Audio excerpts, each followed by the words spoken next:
आप फिर चले आए? तुम यहाँ अकेले खड़े हो तो सोचा तुमसे वार्तालाप कर थोड़ा तुम्हारा मनोरंजन ही कर दूं।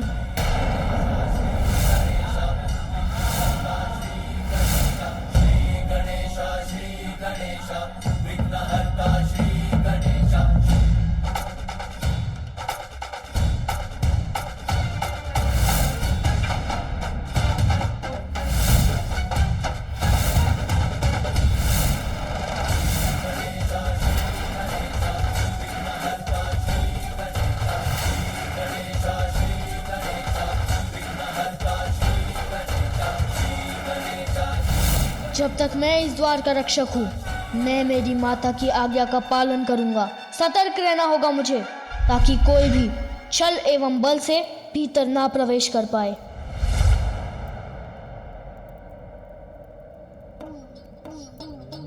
बालक होकर द्वार रक्षा जैसा कठिन कार्य कर रहे हो।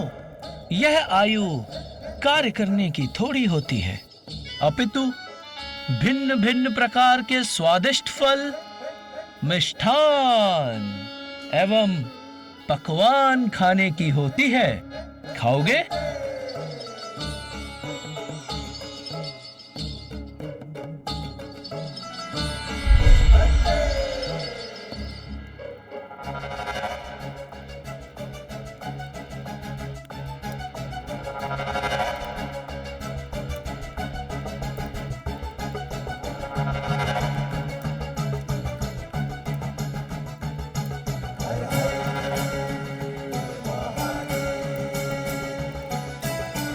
लो, खाओ, संकोच मत करो।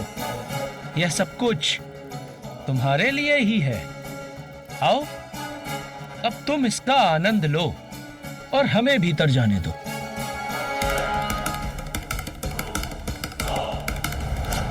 पुत्र, स्मरण रहे, किसी को भी भीतर मत आने देना। द्वार रक्षक के रूप में यहाँ खड़े रहने का जो वचन मैंने माता को दिया है, उसके समक्ष ये वस्तुएं तुच्छ हैं।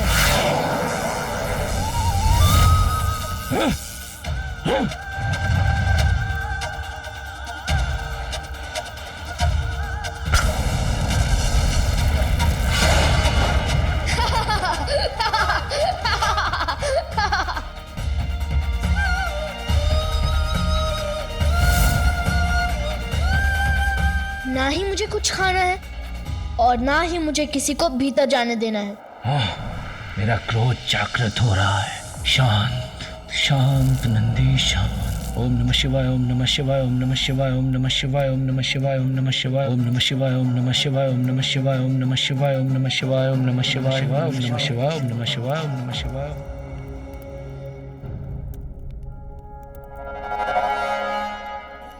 खाना नहीं है तो मत खाओ, किंतु मनोरंजन का आनंद तो ले ही सकते हो। उसमें तो कोई मनाही नहीं। ऊपर देखो,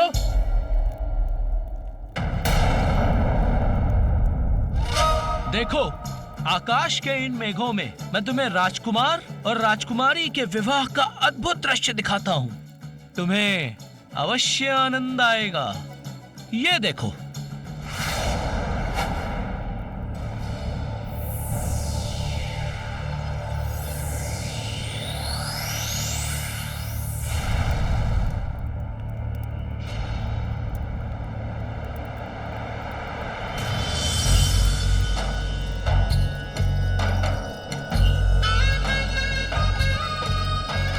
कितना सुंदर दृश्य है ये।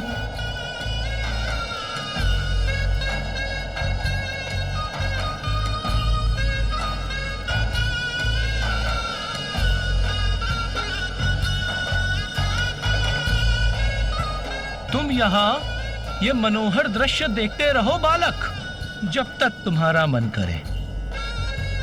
बस अब हमें भीतर जाने दो।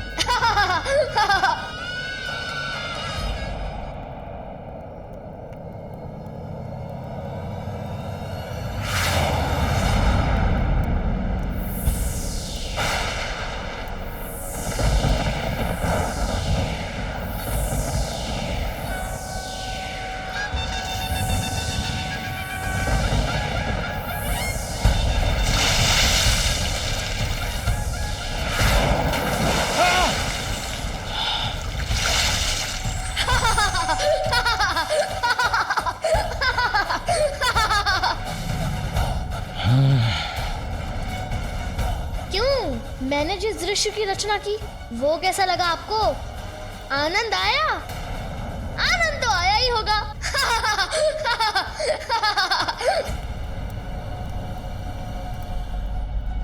अब एक अंतिम बार कह रहा, ध्यान से सुन लीजिए।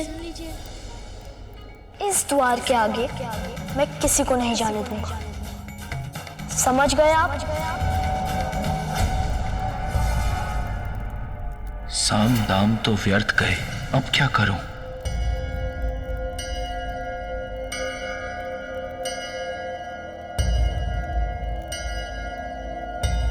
दंड,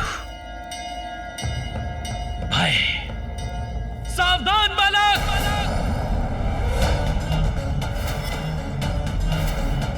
हमारे स्वामी को जानते नहीं हो तुम? वो देवों के देव, देवाधिदेव हैं और उनका क्रोध अत्यंत भयंकर है तो हुआ करे, मुझे कैसा भय? भय करो बालक, भय करो, क्योंकि ये वो प्रभु शिव शंकर हैं जिन्होंने सृष्टि के रचयिता ब्रह्मदेव जी को भी उनके अहंकार के लिए दंडित किया था। मैं ही सृष्टि रचयिता हूं, मैं ही स्वयंभू ईश्वर हूं, त्रिमूर्ति में सर्वश्रेष्ठ हूं। ब्रह्मदेव, ये आप नहीं, अपितु आपका अहंकार बोल रहा है। मैं सर्वज्ञाता हूं, इसलिए मैं ही श्रेष्ठ हूं। यदि ऐसा है तो आप इस स्तंभ के आरंभ और अंत को तो सरलता से ढूंढ ही लेंगे। ब्रह्मदेव,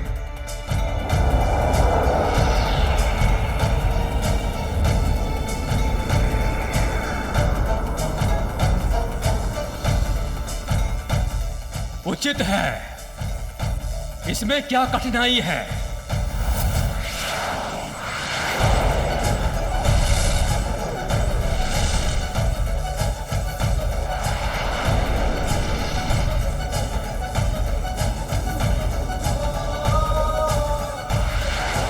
इस स्तंभ का आकार तो अनंत है, इसके आरंभ और अंत का स्रोत तो मैं किसी भी प्रकार से ज्ञात करने में असमर्थ हूं। मैंने स्तंभ का अंत ढूंढ लिया है। सत्य कह रहे हैं? इसका अंत ढूंढ लिया आपने? मुझ पर संदेह? मैंने जो कह दिया वही सत्य है। मैं ब्रह्मा हूं,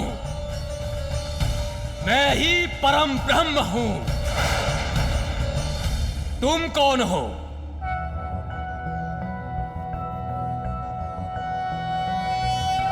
कर्पूर गौरम करुणावतारम संसार सारम भुजगेन्द्रहारम सदा वसंतं हृदयारविंदे भवं भवामी सहितं नमामि।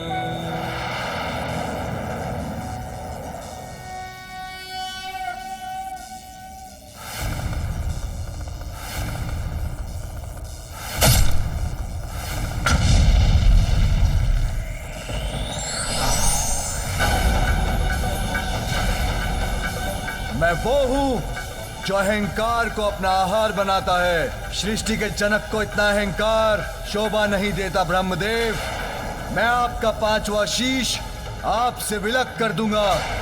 महादेव से प्रतिस्पर्धा करने का यही आपका दंड है।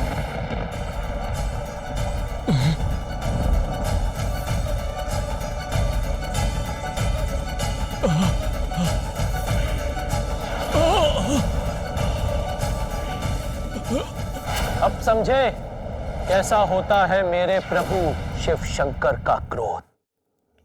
अब समझे कैसा होता है मेरे प्रभु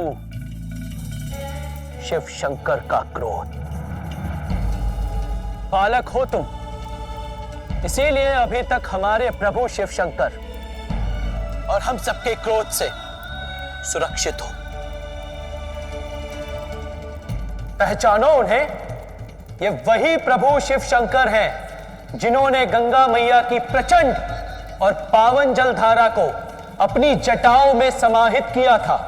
ये उस समय की बात है जब अपने कुल के 60,000 सगर पुत्रों के उद्धार एवं जगत के समस्त प्राणियों के कल्याण के लिए महान तपस्वी भगीरथ जी ने सहस्त्र वर्षों के तप के पश्चात मां गंगा को स्वर्ग से पृथ्वी पर आने के लिए मना लिया। किंतु फिर चिंता बनी गंगा मैया की प्रचंड जलधारा का महावेग। उनकी महावेग सृष्टि में प्रलय ला सकती थी।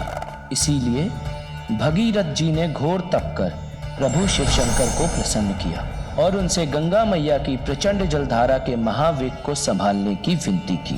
देवी गंगा, मैं आपके वेग को संभालने के लिए प्रस्तुत हूं। निश्चिंत होकर पृथ्वी पर आइए।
अब समझे कितने शक्तिशाली हैं मेरे प्रभु, मेरे स्वामी।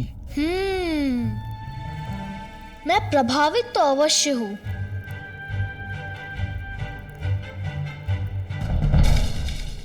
किंतु इतना भी नहीं कि मैं अपनी मां की आज्ञा के विपरीत किसी को भी भीतर जाने दूं,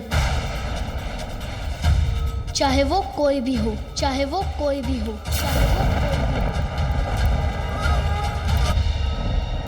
भूल मत करो बालक, यदि मेरे प्रभु शिव शंकर का क्रोध जागृत हो गया तो उसका शांत होना सरल नहीं। उनका तीसरा नेत्र सब कुछ भस्म कर देता है। उनके तीसरे नेत्र की अग्नि ने तो कामदेव को भी भस्म कर दिया था।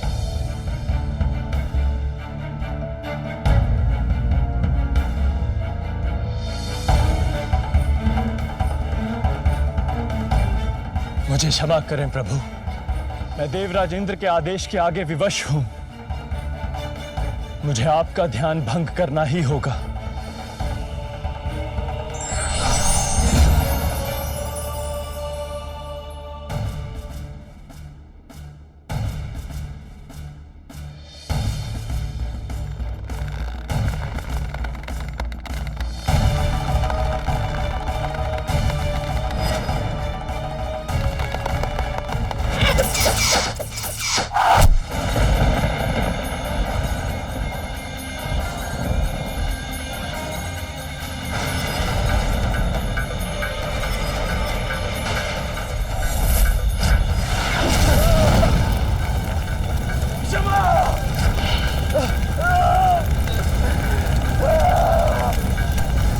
अब तो तुम्हें समझ में आ ही गया होगा कितना तीव्र है मेरे प्रभु शिव शंकर का क्रोध। इसलिए आज्ञाकारी बालक के समान अपना हठ त्याग दो। नंदी, क्या हुआ तुम्हारे साम दाम भेद? मैंने पहले ही कहा था तान पतल तीदा तल दो, पर नंदी दी मैंने तुम क्या कहा है? श्रृंगी जी, इस बालक को समझाने में समय नष्ट हो रहा है। हमें इस बालक को हटाकर आगे बढ़ना चाहिए। उचित है।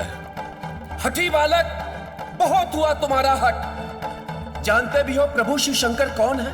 इस संपूर्ण जगत के पिता हैं, पिता।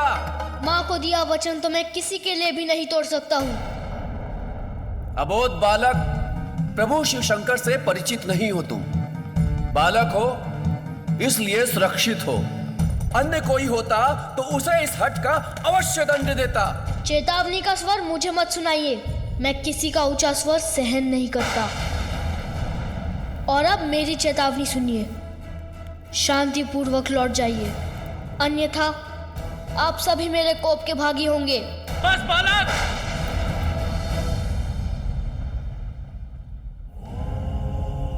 अब और दया नहीं करेंगे।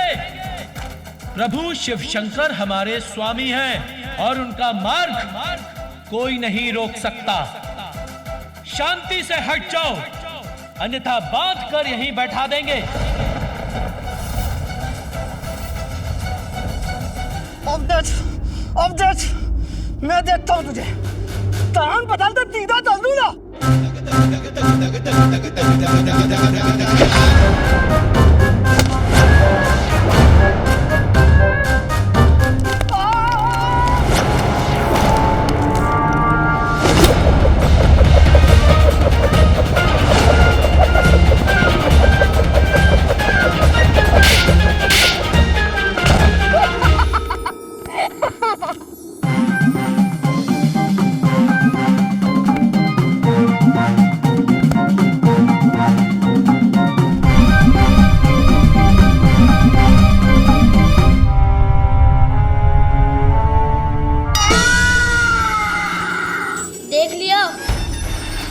वार करने का परिणाम। मैंने कहा था ना, कोई भी इस रेखा को पार नहीं कर सकता। तुम होते कौन हो हमें रोकने वाले? हम अभी जाएंगे रेखा के पार।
अन्यथा और दुर्गति होगी आप सभी की।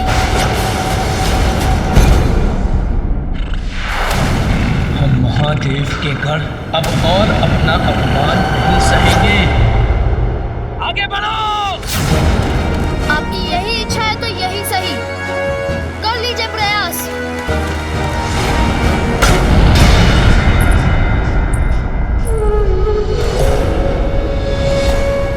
स्वामी अभी तक आए क्यों नहीं?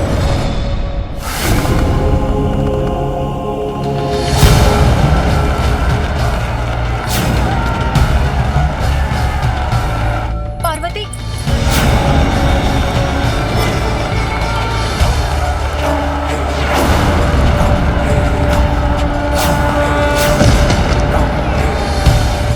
अरे पार्वती,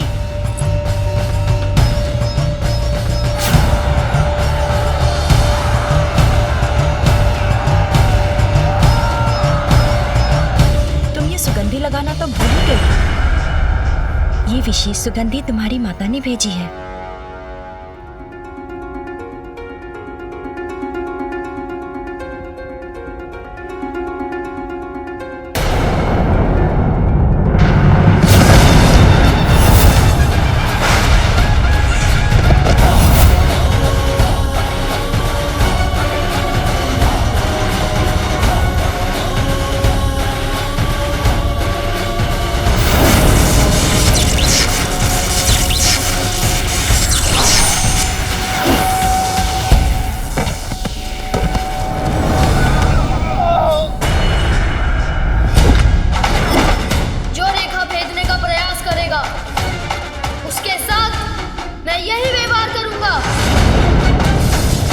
हठी बालक, अब मैं तुम्हें दंड देकर ही रहूंगा।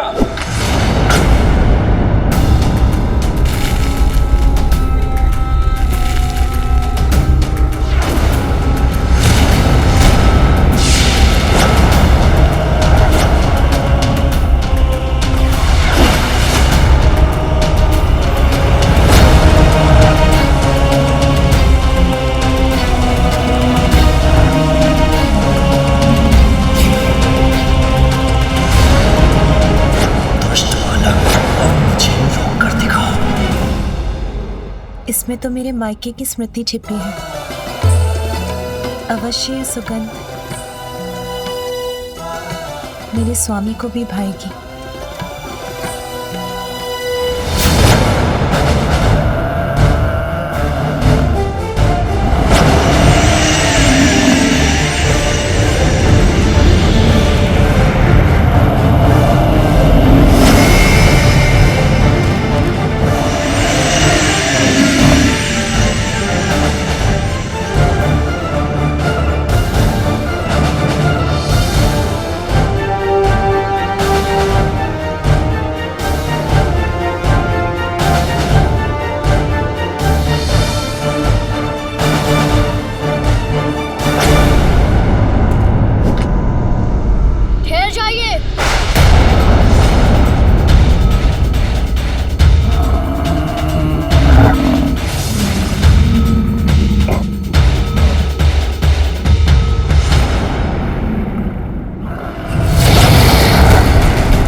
बालक को भेज दिया तो उसकी मृत्यु हो जाएगी।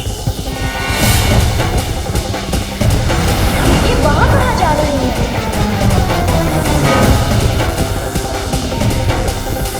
इन्हें रोकने के लिए तो मुझे इनके सिंह नष्ट करने होंगे।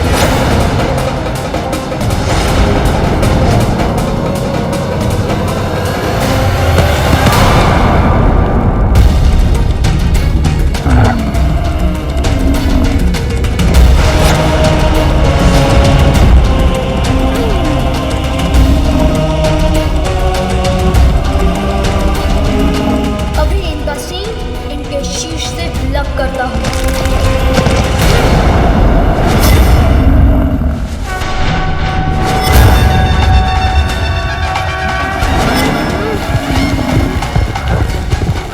नहीं, ये नहीं हो सकता। शंगी के प्राण तो उसके सींग में वास करते हैं।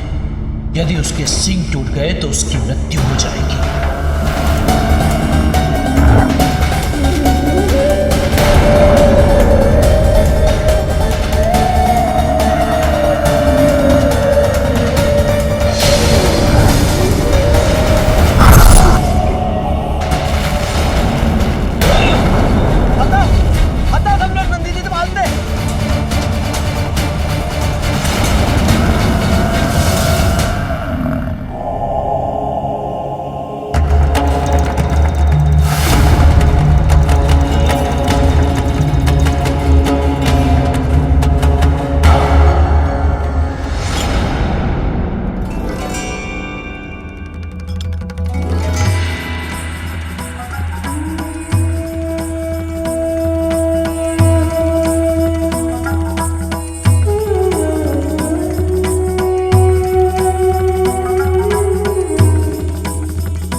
ये होगा कि नंदी जी का सामना ये कैसे करता है।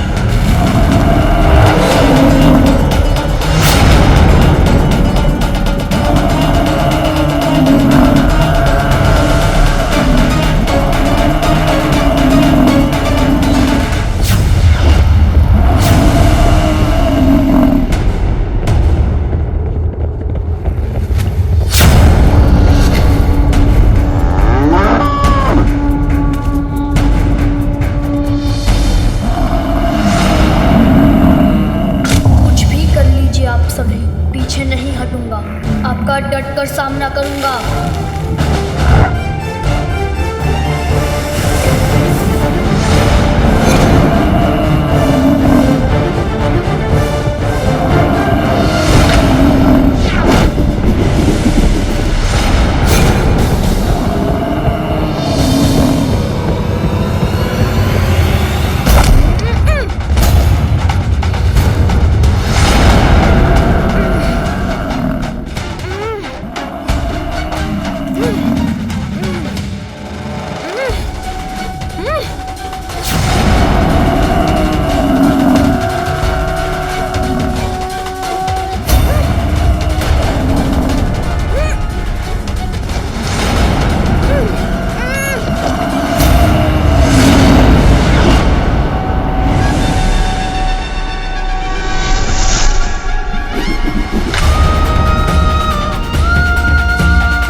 कदापि नहीं जाने दूंगा।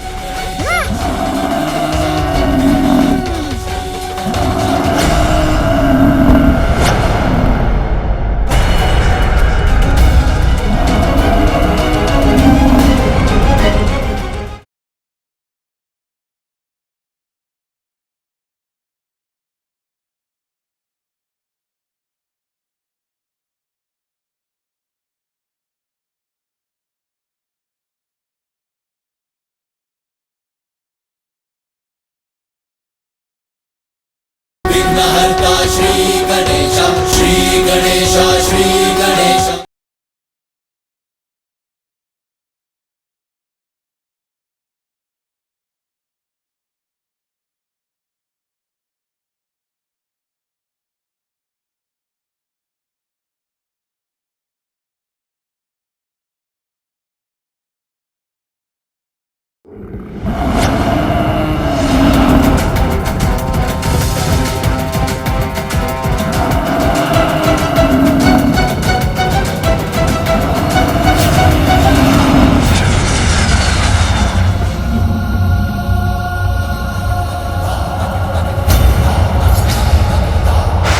पीछे से मेरी पूछ पकड़ ली, मुझे रोक दिया इसने।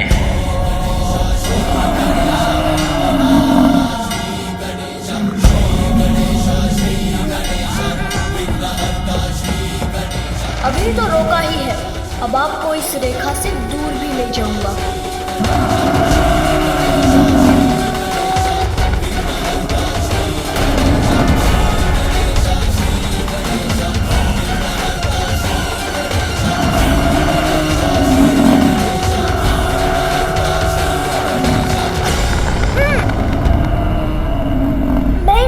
क्यों नहीं पा रहा हूं?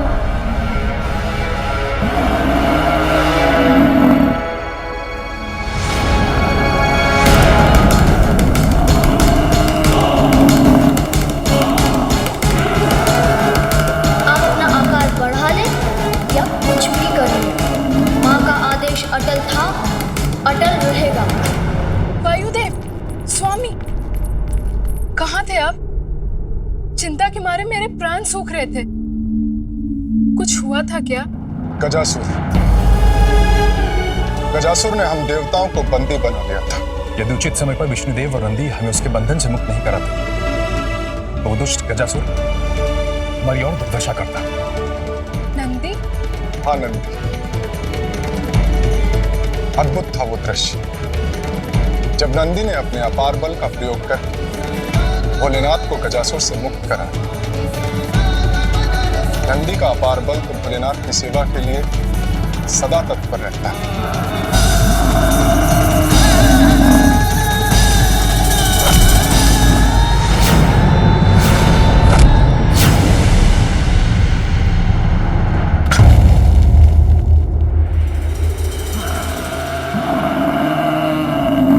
नंदी लौट क्यों रहे हैं?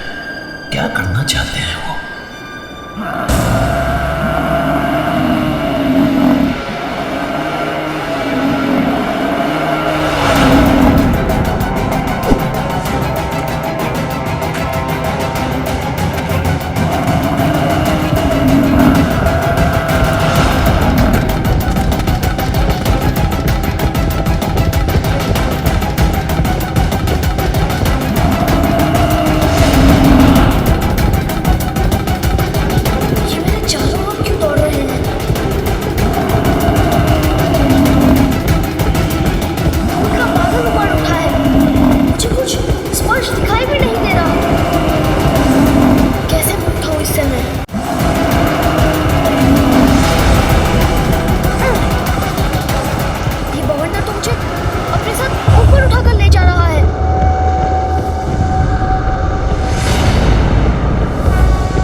इस भवंडर में स्थित रहो बालक।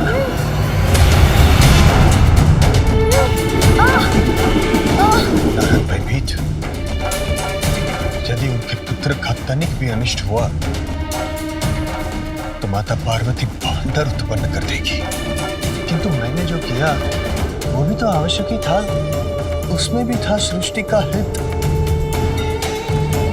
माता पार्वती के क्रोध से कैसे रहूं सुरक्षित?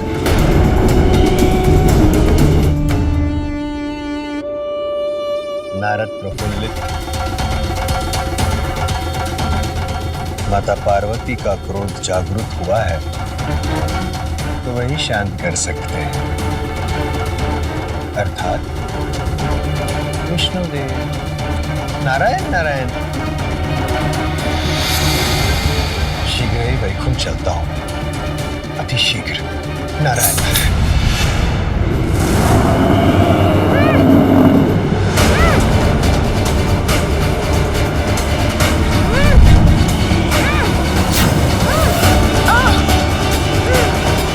मुझे इस बवंडर से बाहर निकलना ही होगा।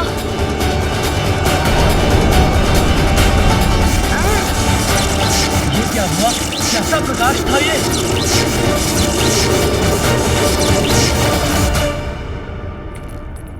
स्वामी, मुझे ज्ञात है कि आप गजासुर के वध से अति आनंदित हैं, किंतु उससे भी अधिक आनंदमय सूचना मेरे पास है। गजासुर के वध से अधिक आनंद में सूचना हमारे लिए और क्या हो सकती है प्रिय? बताती हूँ प्रभु, बताती हूँ, थोड़ा धैर्य रखिए। देवी पार्वती के निमंत्रण पर मैं कैलाश गई थी। आपको पता है मैंने वहां कैसे देखा? वो बहुत ही अद्भुत है, बहुत ही सुंदर। अद्भुत? कौन है अद्भुत? वो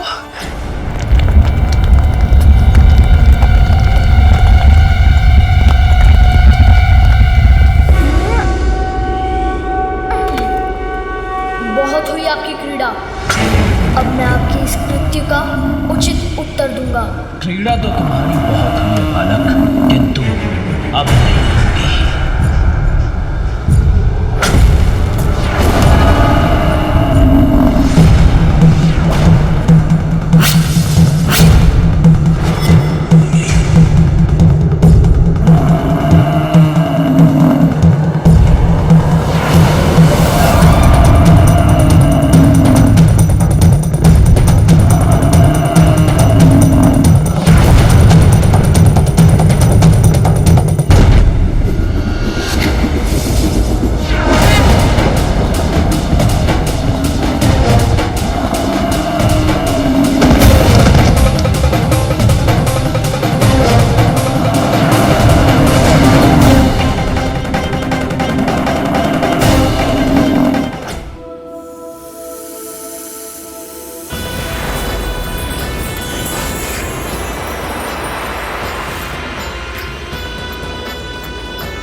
हे शिव शंभु, अपने इस सेवक वासुकी को आदेश दीजिए।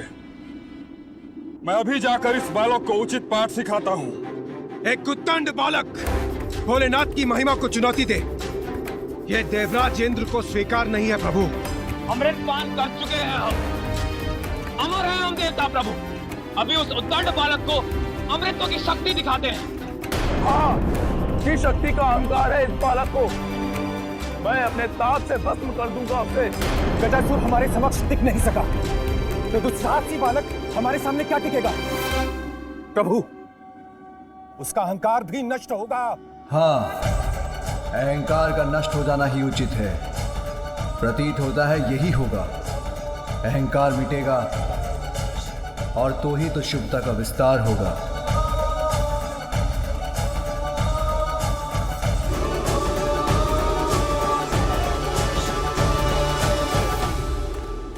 उस बालक को पराजित करने के लिए आप सभी देवताओं की शक्तियां पर्याप्त हैं। शीघ्र जाइए और उसके दंभ का अंत कीजिए।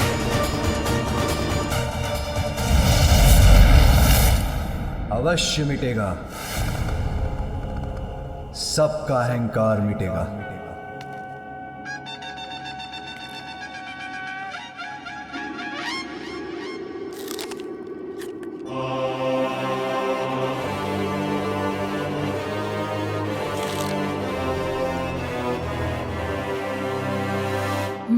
अब ये कैसा आभास हुआ मुझे, जैसे कोई है मेरे पीछे।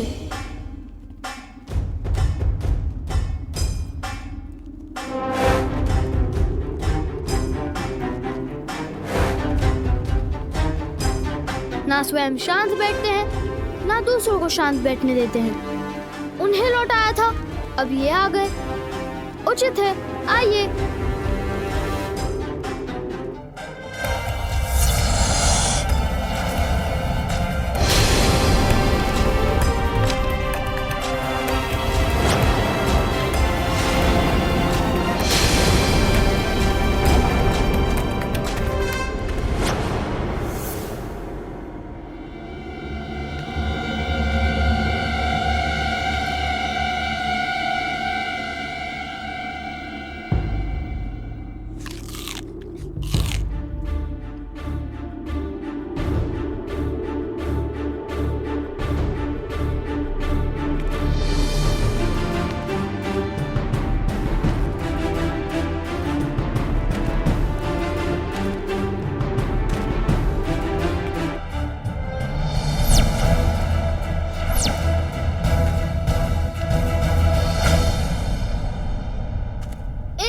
के आगे किसी को भी जाने की अनुमति नहीं है।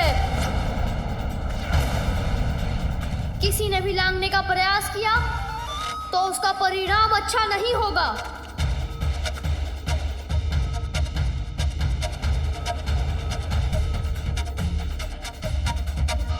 ए बालक, क्यों अपने जीवन के शत्रु बने हुए हो? हटो मेरे मार्ग से और अपने जीवन की रक्षा करो। आप लोग एक ही बार में समझ क्यों नहीं जाते? मैं अपने स्थान पर और अपने निर्णय पर अडिग हूँ और अडिग रहूंगा। कोई इस रेखा के आगे नहीं जा सकता। ये ज्ञात भी है मैं कौन हूँ?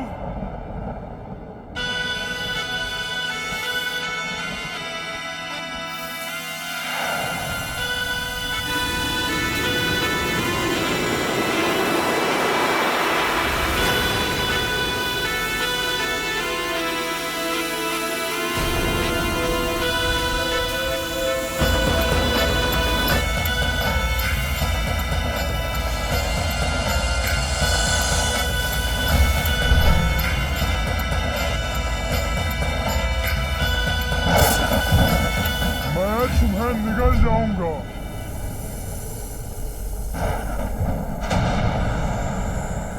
नागराज वासुकी, ये क्या कर रहे हैं आप? आप अपनी सभी सीमाओं का उल्लंघन कर रहे हैं।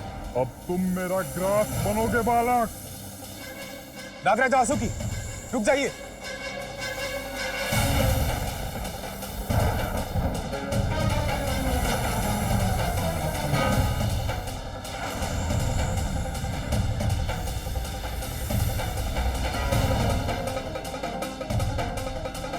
रुकना तो इसे चाहिए था। शिव शंभू का अपमान करने से पूर्व।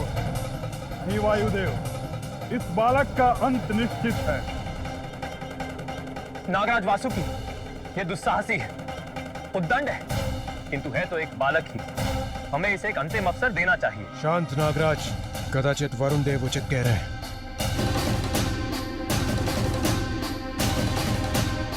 उचित है देवराज, किंतु यदि ये तब भी नहीं माने तो मैं विवश हो जाऊंगा। ये कैसे कैसे विचित्र रूप धारण करके आ रहे हैं आप सभी। सर्वप्रथम वृषभ, फिर मेढ़ा और अब ये विशालकाय सर्प। क्या एक एक करके आप सभी पशुओं और जंतुओं के रूप धारण करेंगे?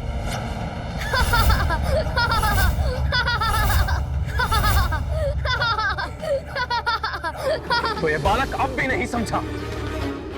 अब भी इसमें इतना ही अहंकार शेष है। इसके अहंकार का उपचार करता हूं मैं अभी। नागराज वासुकी, आप शांत हो जाइए, मैं समझाता हूं इस बालक।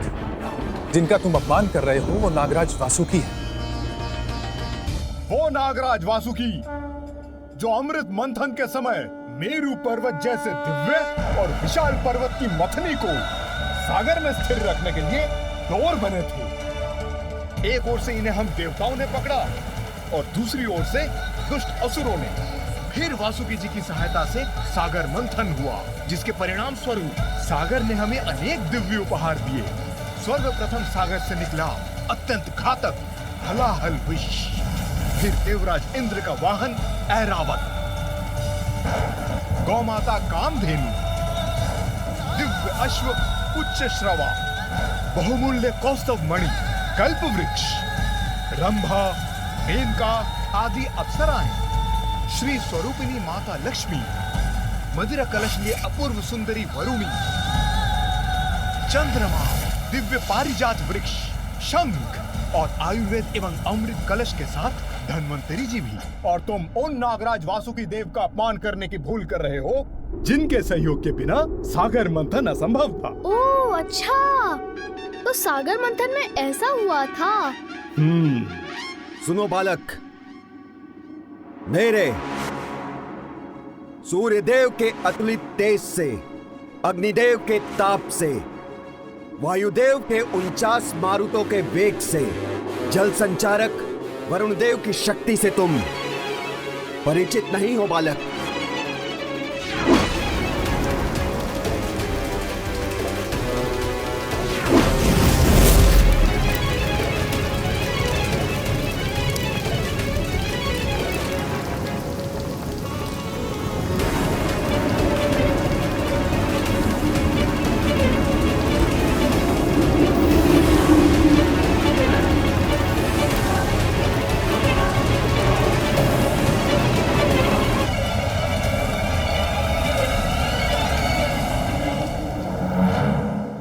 देखा तुमने हम देवताओं की शक्ति, और तुम हमारा अपमान कर रहे हो। अपमान?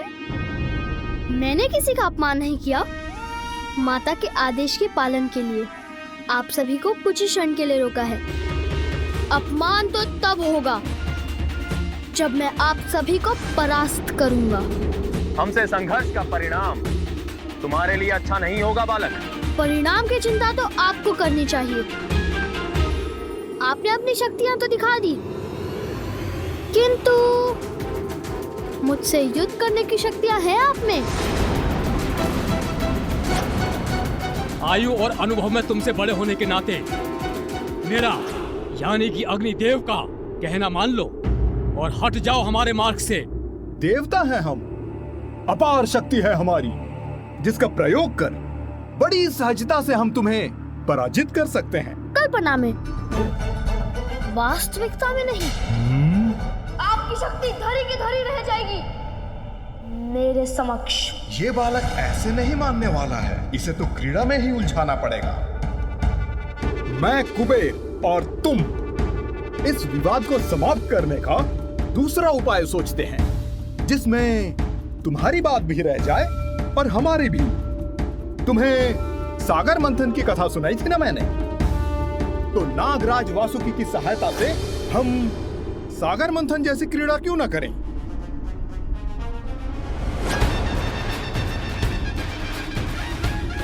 हाँ, कदाचित इसमें आनंद आएगा, किंतु मंथन के बाद सागर में से इतनी दिव्य वस्तुएं निकली थी। हमारी इस क्रीड़ा में जो विजयी होगा उसे क्या प्राप्त होगा? यदि हम देवता विजयी हुए तो तुम हमें आगे जाने दोगे। विजय होंगे आप सभी? असंभव।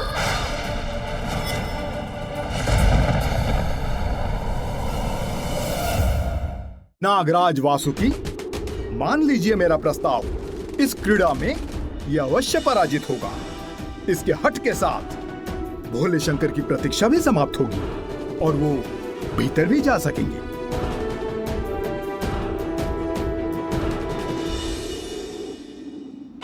ठीक है।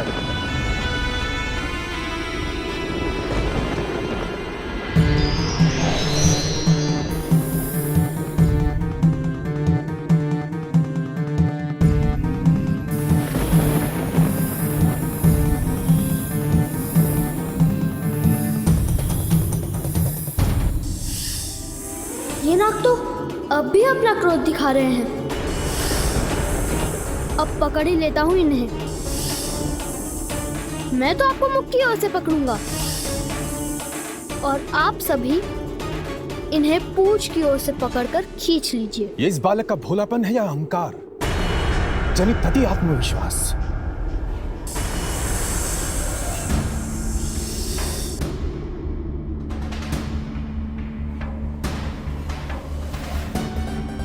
मैं इस क्रीड़ा में तुम्हारे साथ अन्याय नहीं करूंगा बालक। इसीलिए इस क्रीड़ा में मैं अग्निदेव एक ही हाथ का बल लगाऊंगा। क्षण भर में समाप्त होगी यह क्रीड़ा। अग्निदेव के समक्ष पल भर भी नहीं टिक सकोगे तुम। प्रारंभ करें बालक? अवश्य।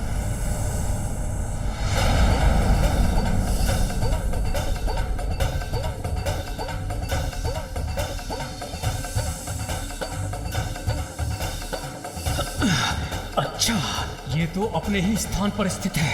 मुझे और बल लगाना होगा। मेरा सामना नहीं कर सकेंगे ये। अरे, आपने प्रारंभ कर दिया? मुझे तो ज्ञात ही नहीं हुआ। मैं भी बल का प्रयोग करता हूँ।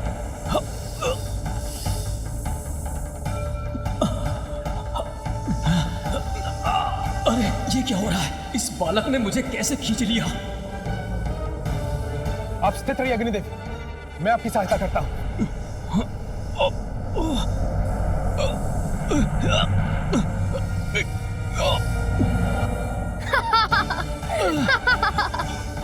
बस इतनी ही शक्ति है आप दोनों में। अग्निदेव किसी को भी अपने ताप से भस्म कर सकते हैं और वायुदेव जो बवंडर उत्पन्न कर देते हैं। बालक, अब हम इस क्रीड़ा को समाप्त कर देंगे।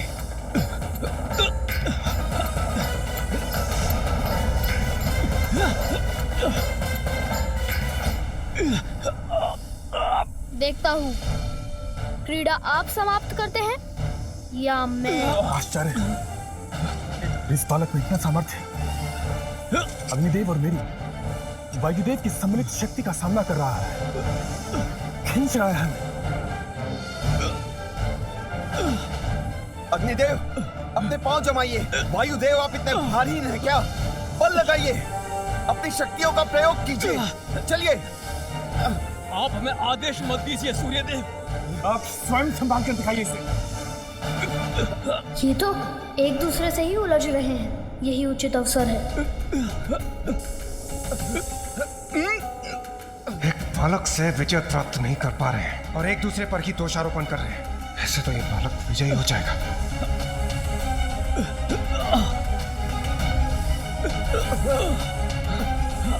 कुबेर जी, आप देख क्या रहे हैं? हाथ लगाइए। संभव है जो स्वर्ण आपने अपनी देह पर धारण कर रखा है उसका भारी हमारा सहायक बन जाए। उचित है अरुण देव। हाँ, खींच रहा है। और बल लगाओ, और बल लगाइए। पराजित कर देंगे।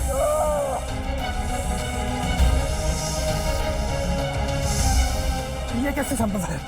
अवश्य ही बालक कोई अदृश्य मायावी शक्ति का प्रयोग कर रहा है।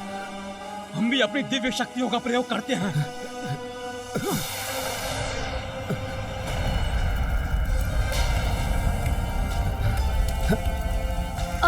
मेरे पाँव दब रहे हैं, किंतु पराजय स्वीकार नहीं करूंगा। अपनी माँ को दिए हुए वचन का पालन करने के लिए मैं कुछ भी कर सकता हूँ।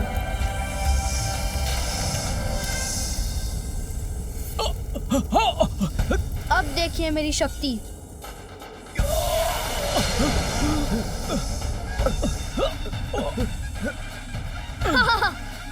क्या हो गया आपकी दिव्य शक्ति को?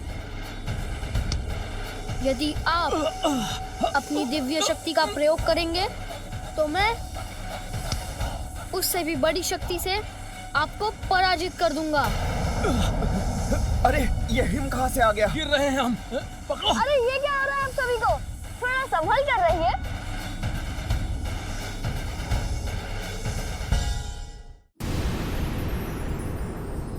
बड़ों का अपमान तो बालक का दुर्भाग्य बनता है स्वामी। आपके वरदान से प्राप्त पार्वती का पुत्र देवताओं का बार बार अपमान क्यों कर रहा है? हाँ प्रिय, इस बालक की उदंडता में वृद्धि होती जा रही है और ये शुभ नहीं। प्रभु, यदि आप सारे देवताओं को बता दें कि ये बालक देवी पार्वती का पुत्र है तो ये युद्ध स्वतः रुक जाएगा।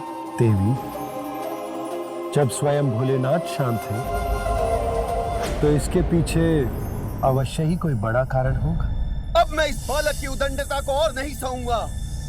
अब मैं इसे अपना तेज दिखाता हूँ। देवगण, आप लोग नागराज वासुकी को छोड़ दीजिए।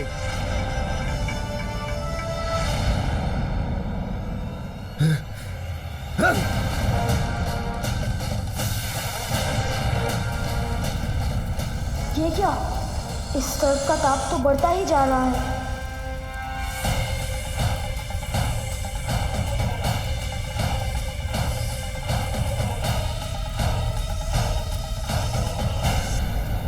कुछ भी कर लीजिए, किंतु मैं आपको नहीं छोड़ूंगा।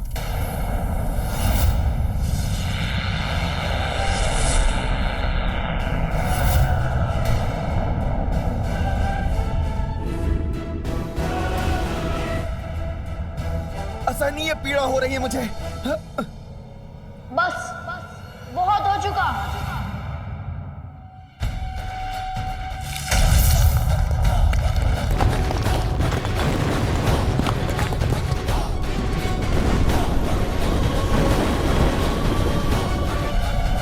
इसने तो पृथ्वी को विभक्त कर दिया।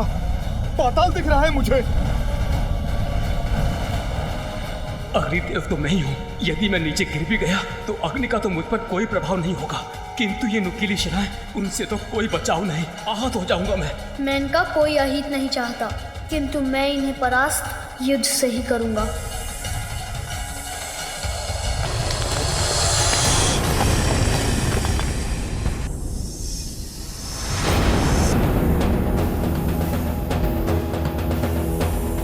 सभी देवगण पराजित हो रहे हैं। अब मुझे ही शीघ्र कुछ करना होगा।